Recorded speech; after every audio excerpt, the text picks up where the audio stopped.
Hey guys, welcome back. This is ChosenArchitect. Today we're going to be learning all about Apotheosis and getting ourselves a spawner. So I hope you guys are ready.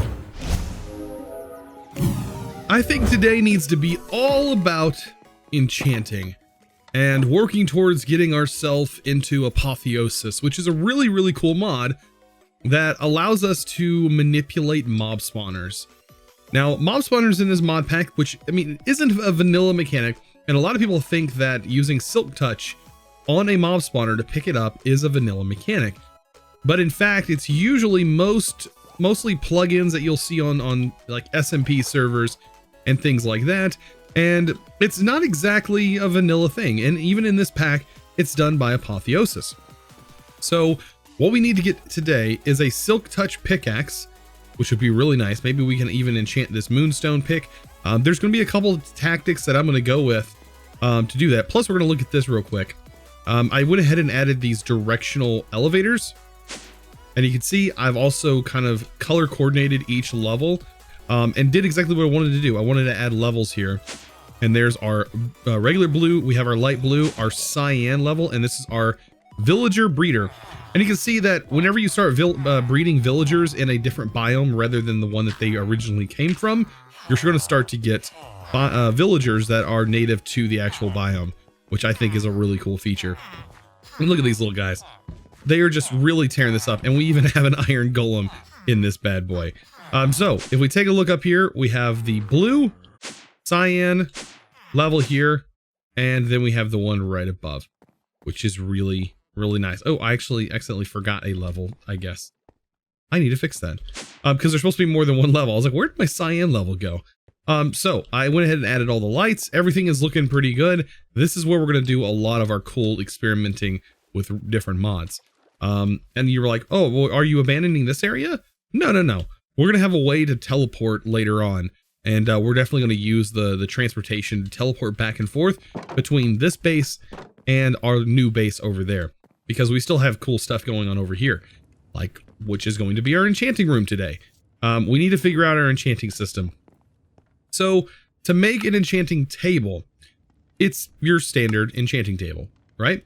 But you can see here, it says max normal level 40, max health shelf level 150. There is a mod in here that is allowing us, I don't know if it's Apotheosis or not, but if you even click here and you can read this, enchantment tables can now exceed 30 levels. Some enchants may only show up past level 30, which means that your normal enchant, like what you think a normal enchanting area would look like, can now be much bigger. Bookshelves can now span a lot larger area. How many books do I have? I have 43 books. So that should be enough to get me the 15 bookshelves that we need just to get 30 levels, right? I'm pretty sure that it is 15 bookshelves. We'll go ahead and get the amount here. 15. This will get us just a regular 30 level enchantment room area going. And I'm going to actually replace one of these areas. I'm probably going to replace the charging station, and we're going to put the charging station somewhere else. And yeah, we're going to play around with this a little bit and see what we can't do. By the way, when we break this, it just gets deleted. It's so weird that does that. But this will be our little enchanting room. It shouldn't actually take too much to actually convert this over. We just need a little bit of room for our bookshelves. We can remove these stairs.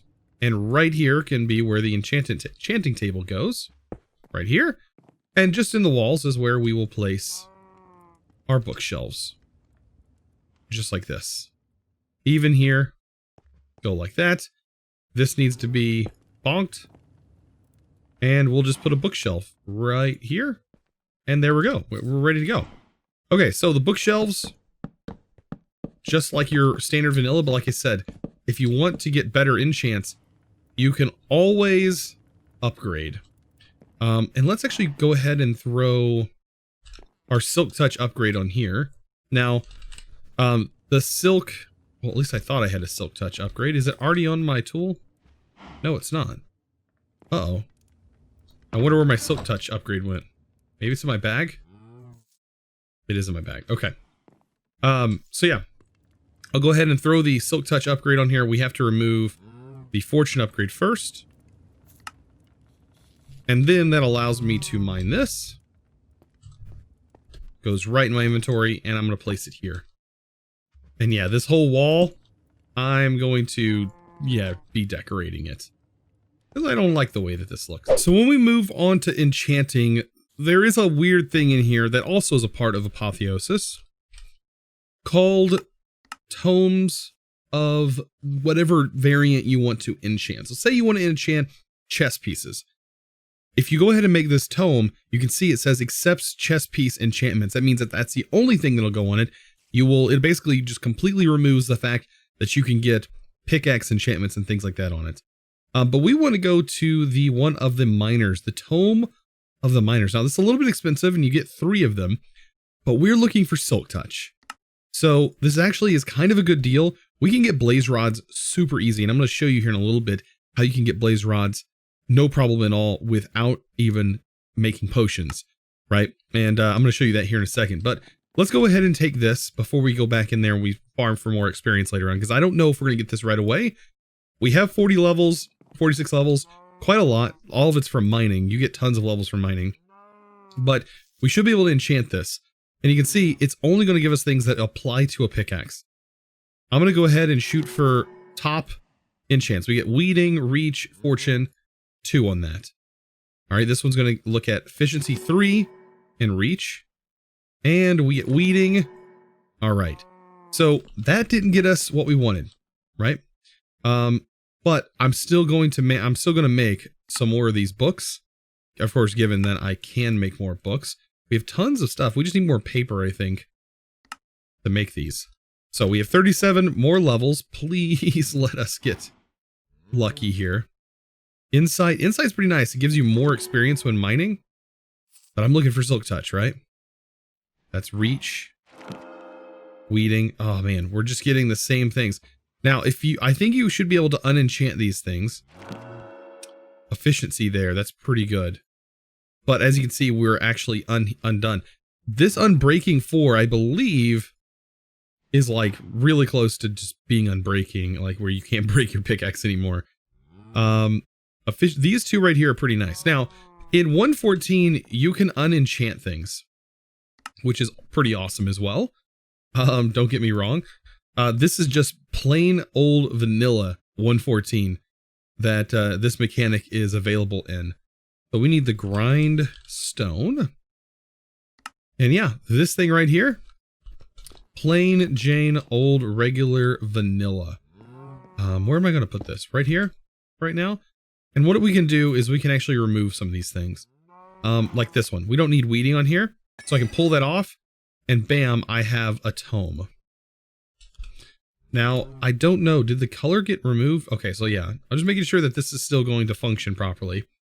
This one's Efficiency and Reach, don't really want it. And we get a little bit of our experience back. And this one's Efficiency 4, Reach, and Insight, which is a pretty good deal. So I'm just going to remove the Efficiency one here. And this one's Unbreaking. I mean, these are pretty good. The Fortune, all of these probably being combined together will get us a pretty good enchant. But I still need Silk Touch. So all I have to do now, I guess, is to go into the inn, but and just farm up some quartz. We're gonna need tons of quartz anyways. And if you want to farm a lot of experience pretty quickly, mining quartz is probably one of the best ways to do that. But if you're going to be in the Nether, you're probably going to run into some problems like blaze, things that can catch you on fire. I can definitely help you with that. So if we take a look at the obsidian skull, this thing should help us out tremendously. We need to make a regular skull, and then we need to make these ingots. Now, these ingots are pretty easy to make. They're just iron and nuggets, and you only need 4 of them. Look at that. And what we can do is just smelt that up real quick. And this obsidian skull is going to give us fire resistance 1. Now, this obsidian skull, which gives us fire resistance and resistance 1, is great. But we can't get it because we don't have the dragon skulls, and the only way to get the dragon skulls is to defeat the dragon and go to the inn cities and collect dragon skulls. So we're kind of left with this, but this is more than enough. Just wait till you see how this actually works. So we go ahead and make the obsidian skull and just leave it in your inventory. As you can see, we get fire resistance. We are completely fireproof. You can walk in lava. You can do whatever you want. You're completely safe. I am not kidding. You are 100% safe just wandering in the lava. Now I am going to, let's see, get my laser back. I want to take my upgrade off of here and put that one back on. And we should be ready to go to the end dimension and get some work done. We have a bag over here. Like, we're doing really well with that as well. Like, we have all this storage and everything with our bags. I think we're ready to hit this thing up and get some more experience and get ourselves Silk Touch, because that is going to be very important. While mining down here, I found myself some dimensional shards, so I'll take advantage on grabbing those, as these things can be used later on to help improve some of our RF tool machines. So you definitely want to grab those things. Also, if I get lucky, we might actually find some lava cats. I have seen some lava cats laying around. They're kind of terrifying to look at, and the idea of a lava cat is horrifying in itself, but also kind of cool at the same time. I don't know. I'm also looking out for these dimensional shards, which you'll usually find close to lava level. And yeah, the more of those you grab, the better off we'll be later on, especially, oh wow, especially when RF Tools updates. So at this point, the only thing I'm really scared of is potentially dying to, like, I don't know, wither skeletons. That, I mean, they can do some damage to me, but for the most part, we're pretty safe. Like, we don't catch on fire. We are completely fireproof. And that guy is dead. So yeah, literally the blazes, just stand there and farm them, because it's not going to hurt you at all. I mean, skeletons maybe can get you, but I mean, these things are what you want, and this is going to be perfect. So like, we just stand here, wait, and farm them, because it's not going to hurt you at all. And right there is exactly what we want. Silk Touch. Perfect. So I've only had to do this about 3 times, going back to the Nether and kind of recirculating things. Let's just go ahead and see what the last one might be. Soulbound, farrowing, not that great. Not many of these things are that great, to be honest. Other than like getting the efficiencies, which are definitely great, and having Miner's Favor and Insight, and those things are pretty nice to have. So we're definitely going to store those, but the Silk Touch is the main thing I want. So let's go ahead and take that to the anvil, and we'll just add that to our current pickaxe here. So with Silk Touch means we can move spawners. Now you're like, oh, well, I got to find a spawner. Well, not really. If you've already found a fortress, then you've already got a spawner ready to go. Now the only other enchant that you might want to get, which in my case, I already have it, is going to be called Capturing. Now, the more times you kill a mob, the greater chance you have of that particular mob dropping its spawn egg. So let's take a look. For example, we have a slime spawn egg because I killed a bunch of slimes, and we have a blaze spawn egg because I was killing a bunch of blaze. Take a look at blaze. I mean, I got 45 blaze rods, so you can kind of guesstimate that I've killed maybe 15 or 20 blazes so far, and that's the chance so far that I've gotten an egg from it. Now, an egg that I would really love to get is an Enderman egg. Then I can have an Enderman spawner. But, you know, we don't have to really have an Enderman spawner. We don't have to have any type of particular spawner. Blaze rod. I think this, does this actually, can this cook things? I don't think it can, but it is an item that does increase our spawner a little bit. But I don't think that it can be used as a fuel. Usually it would show you if it can. But so we have a blaze right now, which isn't a bad thing to have a lot of. Or we could make a slime, but we can always change these, because when you have spawn eggs, you can just right click on a spawner and change the spawner type. If we killed a lot of cows, there's a potential chance that we could get a cow spawner. Very, very similar. So let's go ahead. I'm going to run and grab a spawner. Now, make sure you break this thing with Silk Touch. If you do not break it with Silk Touch, it'll just break, and you'll get a tiny bit of experience. way less reward for all the work. So definitely need a silk touch, and I probably need a couple of nom noms here. Let me grab the rest of that. I thought I was cooking some. And we're gonna head back to the Nether, head back to our fortress, and we're gonna nab ourselves a spawner. So right here is our spawner, and hopefully this guy doesn't cause any problems. Let's go ahead and kill them, get them out of their way. You know what would also be really nice, I guess, would be a wither skeleton egg. That would be a really good thing to get. Let's go ahead and break this with our silk touch, and as you can see, we now have ourselves a spawner.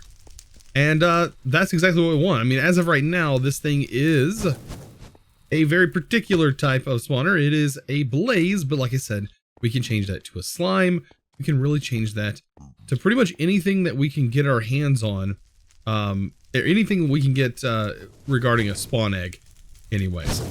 So like if I get really lucky and say I kill this guy and he drops a spawn egg, how awesome that'd be. Of course, I'm never that lucky, but I am going to try and farm some of these guys. Maybe we can get that lucky. You never know. Plus, this is a source of coal, and if we automate this, we could potentially have a nice source of coal. You never know. I don't really know how. Oh, we got a head. That's nice. I don't really know how many times you have to kill something in order to get the chance of getting an egg. Really vague enchant. So I don't know. Maybe it says more on the Apotheosis website or on their wiki. But I'm gonna go around just trying to kill a few of those things and see what we can get. So I kind of failed with the, I don't know, the wither. I kind of got tired of fighting with the wither. So I decided I was going to step out in the overworld and try to get maybe any of the mobs, honestly. I would love to have anything other than a blaze to deal with, because the blaze is just going to cause me a bit more of a struggle to just get experience and things like that, to push mobs. They do give you quite a bit of experience, but they're still kind of a pain to deal with. So I'm hoping to get something like a creeper, or technically I'd love to have a zombie, because zombies can be used to gain ender pearls later on, because you can use them to farm the emeralds from villagers.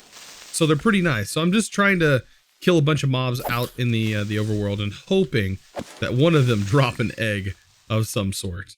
But I don't know the chances, like I said. So I'm just kind of hoping I get lucky. So I did just see that I got a skeleton egg. So that's kind of nice. Still not the egg that I want, even though skeletons are pretty great.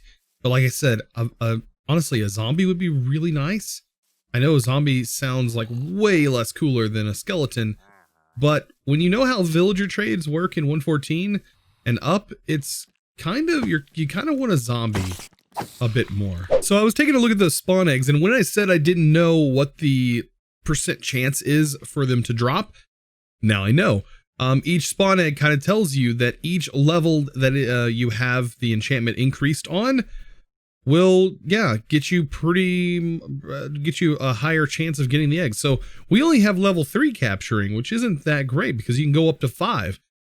So right now we're only sitting at what, a 12, like a 1.2 chance of getting a spawn egg each time we kill. So we can kill 100 mobs and potentially get one egg. So that's kind of decent odds, I guess. But I guess it goes for everything. I guess we can literally kill everything and there's a chance that it could drop. But all I have now is a skeleton. So that's going to have to do for right now. So we can kind of get the gist of how this spawner actually functions. And right now, this building is not the greatest for a spawner build. So what can I do? Well, there are a couple of things that we can use to move mobs around. We have vector plates. That is one option for moving mobs around. And we also have some other things. There are this pusher block right here from restrictions. Is that right? No. Yeah, restrictions. So, and we have to wear these glass boots to maneuver around this stuff. But this right here has an attractor. A block will push entities. This one, like, we have an attractor and a pusher. Yeah. So like one will pull mobs to it and items and players and things like that, and vice versa. So it's kind of interesting. We also have fans which can push mobs. These fans are really powerful. Don't get me wrong. But I think vector plates would honestly be the best option for all of this. I don't know. I thought so until I seen how much squid ink you actually need. Black dye is not the easiest thing to come across. I wonder like if these ink bottles, yeah, no, these must be things that you find. Wither roses are not that easy to come by either. So, I mean, I guess we just have to farm squid in order to get these things, but I still think vector plates are going to be the best. Getting black dye literally is going to be us farming squid ink, which may be a little bit easier since we do have looting on here, looting 4. I mean, that's kind of a ridiculous looting still. So we are pretty much guaranteed to get some squid. And with our jetpack, we can fly in here pretty quickly. So I don't know. I'm going to farm a little bit of squid and I'm going to see what I can come up with. I'm literally just going to make a simple building and then you're going to kind of understand how this whole setup is going to work. And it works really well. So at this point, I kind of figure that squid is probably not the most optimal way of going about this because I literally only found 2 squid and I just spent a reasonable amount of time looking for them. But anyways, I'm going to go ahead and get all of this. Like we need a little bit of sugar here. And that should get us these basic vector plates here. And we're only going to get 24 to use. So I think we might want to try using like these pushers and attractors. Like the pushers I think will work. These basically say, depending on how much redstone you give them, will determine the strength of the distance or determine the distance of the mobs pushed. So will this work? Feathers, like I don't even have that many feathers, but I do know where a lot of chickens are at. So I do want to try this. This might compensate for the lack of vector plates that we have. Oh yeah, we can get plenty of feathers from just killing a couple chickens. So we definitely need to test these things out first. I want to see how well the pushers actually work. I did go ahead and make 2 of them. So we place that there. I'm assuming it's going to push that direction. And okay, it's pushing me. I'm not walking. So it pushed me all the way here. So I'm guessing the level of 15 blocks. And like it says, it does depend on the amount of redstone you give it. Okay, so there are things that we could use to basically tell it redstone strength. There are special tools that we could use to, I guess, tell it that. Right now, I'm not too concerned about it as I really just need to get a building up and running. But a vector plate would be nice. I think we can also change, we can make this smaller, I think. If we look at this, the minimum spawn delay, we want to look at the range. Increase range, that's something we don't want to worry about. Nearby player spawn cap, ignore spawning conditions, increase the max. Okay. So this right here is not what I'm looking for, but I am looking for the range, increase spawn range. But I don't think we can decrease the spawn range, I believe. Okay, it says a certain item can invert this behavior, causing the modifier to change the stats in the opposite direction. All right. But it doesn't say what item does that. It doesn't say. I might have to figure that out. It says a certain item can invert this behavior, causing the modifiers to change the stats in the opposite direction. Okay, I just don't know what that item is, unfortunately. Might have to look that up. So after looking it up, it does seem that if you hold nether quartz in your offhand, that is the thing that is going to reverse the effect for us. So I don't know. I'm thinking about putting this thing together. I might actually just put it in one of the rooms down here. We will have to make the room dark. That is one of the things we'll have to do. But I'm thinking like this room right here would be a good candidate for this mob spawner, even though it's not exactly going to be centered in here. What I plan on doing is probably putting it off in a corner and changing the way that this corner is set. And we do need to make it dark. So currently the spawn count is for the range, the spawn rate. Where's the other options? We were talking about spawn count. That's not what I'm worried about.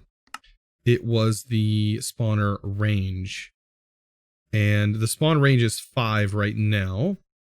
I just wonder what it'd be like if we drop it down. Because normally, on a normal spawner, you have 1, 2, 3, 4 blocks on the side. And it's pretty much a 9x9 area that this thing can go to. So 1, 2, 3, 4, 1, 2, 3, 4, and then the spawner would go right here. And so we have this thing set. Of course, right now it is probably too bright for it to work because we do have our lights. So this thing will not work. And also if we change it, it definitely will not work. So what we need to do is get these mobs to spawn in a certain way. So 1, 2, 3, 4. You look here, also not going to work. So this is why I need my own building for this. So right here, I have created a mob cage, which is going to pretty much just push the mob right into this hole here. And for right now, this is set to skeletons. So we're going to be utilizing skeletons. So what I need to do is use a slab, and a slab will make it so I can just kill them and they don't have to, they won't be able to hit me. So a slab is just going to block everything off. And what I'm going to do is just completely cover the rest of this in the dark wood. And we should be ready to farm these things. Now, the only reason I'm setting it up like this is because we're going to be able to upgrade this thing. A normal mob spawner, I would not set up this way. It just wouldn't make sense. So I did also have to make some more vector plates, by the way, in case you didn't notice that. I'm going to go ahead and I guess situate this, pull this out a little bit. And I might make all of this that is currently here this dark wood. Kind of, I don't know, make it look a little bit nicer maybe. I don't know. I don't know if this helps any. It is kind of like a weird structure here. And we'll probably have some more slabs making this a better transition. But in this, I mean, we should be able to open this up. Oh, that's a creeper. Oh, sneaky creeper there. Open this up and go to wall. I think this will work, right? Make sure we select the right thing. Yep, that's a sneaky creeper right there. You know what? That shouldn't have even blown up on me, to be honest. Okay. Take this vertical wall. Select the right block. Fill that wall in. I mean, it's that simple. Oop, that was too much wall. Good thing we can undo. That was way too much wall. Maybe we can just lower the range down a little bit. Just a tiny hair. That's more like it. Even this, I think, yeah, that's gonna be much better. All right, so once we get this wall completely built, get everything in here, we still have another problem to solve. Let's see, let's turn this. We're gonna need to set our spawner and get our spawner all set up, which is probably gonna be almost the easiest part. Placing the spawner down. What we gotta do, right click it with our skeleton to change the spawner. So now it is a skeleton spawner, as an updated. It still says mob is blaze, but believe me, it's a skeleton. And all we gotta do is make the roof dark. It's that simple. And I'll do to build to me. Build to me, and we'll just fill this in. Now, if we stand down here, skeletons should already start spawning. Look at that. We already got a skeleton spawning right there. Now, we could creep into here if we wanted to. In this version, you can actually fit under here, which is really nice. But if you want to speed this thing up, remember that if we take spawners, we can change them. So to increase the speed between the delay, we can increase that, increase the spawn count, which will be how many skeletons actually are spawning at once. This right here decreases the spawn delay. So if we just make a bunch of clocks, we can make this thing way faster. Gas here increases the max nearby entities, I guess, that can be around. And all kinds of different stuff. Increased spawn rage, I don't really want to mess with that. This right here, if you use a dragon egg on it, will pretty much wipe any condition away. So it can be daylight and it still work, right? So that's something to keep in mind. You know, I noticed these miners' lights up here. I hope they're not on the inside of this. That would be an issue. I do need to check that, just to make sure. But yeah, these guys should get pushed It should get pushed in this hole, no problem. Of course, there's going to be a problem with it right now. But normally there would be no problem. You could even put a trap door, I guess, and that would help a little bit more. So if we take a trap door, you could trick the mobs that way as well. Usually it needs to be doubled, so I don't know if a single will work. But you could make a double-sized hole here, and that would work as well. Alright, so yeah, there is no miner's light, so we're good. Just cover this up. Like I said, anytime you want to get in there to upgrade it, you can. Yeah, there it goes. Now it's working perfect. And now we have a way to farm a little bit of experience. And like I said, the more you upgrade this thing, the crazier it's going to be. So just be prepared for that. And I think we're going to work on that next episode. So guys, this has been an extra long episode. I hope you guys enjoyed today's episode and learned a little bit about spawners and Apotheosis. It's kind of cool. So guys, I hope to see you in the next episode. If you did enjoy this video, be sure to click that subscribe button if you haven't already. And also give this video a thumbs up. I really appreciate it. I hope to see you guys down in the comments. And as always, thanks for watching.